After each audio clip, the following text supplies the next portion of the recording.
नमस्ते, Memon fast news में आप सभी का फिर से एक बार स्वागत है।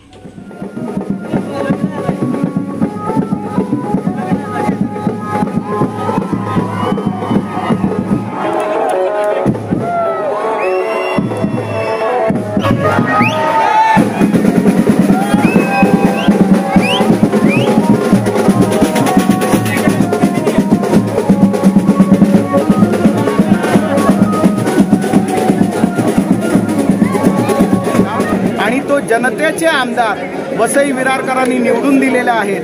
कोणीतरी एक गप्पा मारणार आणि वसई आमच्या वसईचा 7-12 उतारा आमच्या नावावर आहे अशा पद्धतीने जो काही कारभार चालू होता तो कारभार जनतेने स्वतःच्या हातामध्ये घेतलेला आहे।